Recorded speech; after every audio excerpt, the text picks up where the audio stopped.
And we're tracking those roadway conditions for you tonight, along with some tips if you're headed out on those roads. We have a lot to get to tonight. CBS 19 News at 10 starts right now with Chief Meteorologist Brett Anthony. Jesus, and good evening to everyone else out there across East Texas. We do have that CBS 19 Eye on Weather Day. All right, thanks so much, Brett. Well, new at 10, ERCOT is asking Texans to conserve power tomorrow morning from 6 a.m. to 10 a.m. According to ERCOT, operating reserves are expected to be low due to freezing temperatures. This right now is the latest look at ERCOT's power supply and demand forecast for this week. You can see where the blue and purple lines come together is when the power demand is greater than ERCOT's power supply. We know many of you have uncertainties with losing power. Here to talk more about weather preparations is Tom Trimble with ONCOR. Tom, thank you so much for being with us here tonight. Our new information tonight, more schools have canceled or delayed school for this week. This right here is a map from drivetexas.org from TxDOT. You can see all these little gray dots right here are little ice spots. TxDOT is reporting ice on the roadways going all the way up from Mount Vernon, Sulphur Springs, down to Longview on I-20. That's where we have a lot of congestion right there. Let me show you an image from I-20. That is in TxDOT within the last couple of hours on I-20 in Gregg County near Highway 31. You can see just wet, slick roadways and a backup there, pretty much a standstill.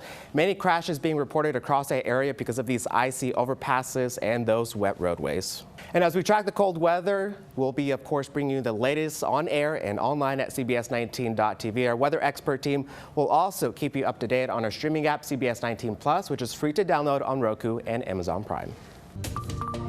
All right, well, the big concern with the cold weather is a potential for ice on tree limbs, power lines, and roadways. As you can see behind me right now, that band of sleet that Brett was just talking about already covering the roadways, and folks are being advised to stay off the road once the storms arrive because of conditions like the ones behind me. But unfortunately, that's not an option for everyone.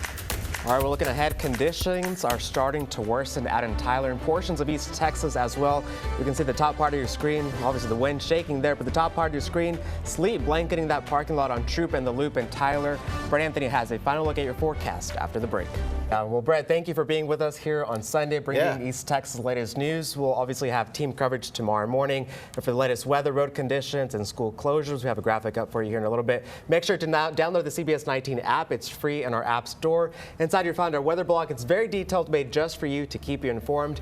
We'll have team coverage for you tomorrow morning on Morning Y'all starting at 5 a.m. Meteorologist Sarah Blue and Savannah Hill will be tracking the winter weather, and stay safe and have a warm night. This morning we've started to get some snow flurries. It was picking up a little bit earlier. It's a little lighter now, but overnight we saw a lot of ice that has coated all these roadways behind me. You can see the vehicles driving slow, and thankfully a lot of drivers listening to TxDOT when you don't have to be out on the roadways. We spoke to a constable here in Smith County, and he was saying that a lot of the calls they've seen today are of people getting stuck, not really on crashes on these smaller roadways. Right now you can see ice right now, but he was mentioning underneath this thin layer of or snow that is a thin layer of ice, which is what's catching people off guard when they're out and about driving. This stretch of road has just been chaotic for 18-wheelers and really any drivers going along here. In the span of about maybe 30-40 minutes that I've been here, I've seen about 3 crashes that have happened here, either with jackknife 18-wheelers or just 18-wheelers getting stuck on the side of the road, tow trucks having to pull them out. Right now, traffic is steady, and just about when you think that the roads have been cleared, a few minutes later, another crash or disruption in this roadway happens. You can see behind me this 18-wheeler going slowly with caution. On the other side of this interstate, we have that jackknife 18-wheeler that has been there for really about an hour now as crews try to get that jackknife 18-wheeler out of the roadway so that road can be open. Back to you.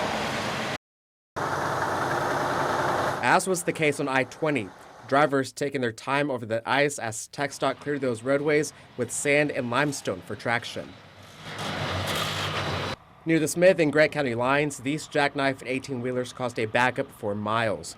Tow trucks were able to get one of the 18-wheelers back on the road, along with this Amazon truck being pulled into traction by another tow truck.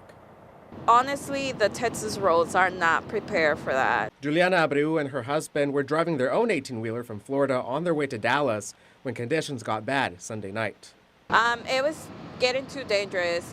It got to the point to where our truck started, going to the side and skidding, so we were not safe. In their 3 hours on the side of the road, they saw crash after crash on this stretch of road. Then 2 mile radius, we have seen about 5 different. 3 hours. Yes.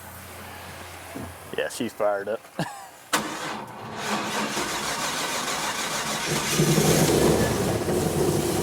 From this view, you may think Hallsville resident Jeff Grace is getting ready to hit the waters in his airboat.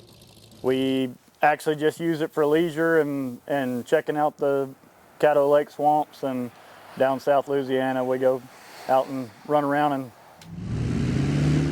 look at alligators, do a little bit of bow fishing and stuff out of it. But this week, his airboat proved to be more than just a water vehicle. It'll go in just about any kind of terrain, so we were like, heck, let's take the airboat up to the shop. Wow.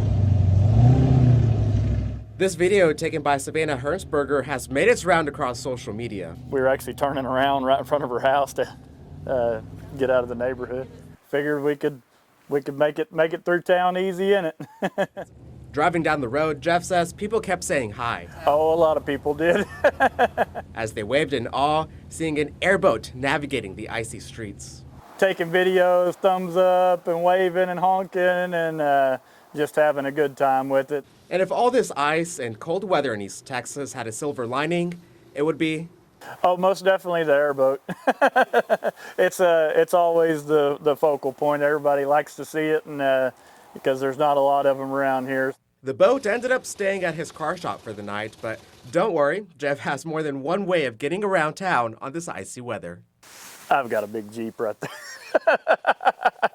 But for now, once the ice melts and the birds start chirping, It was definitely an experience. the airboat will be put up until the next swamp season or the next batch of ice.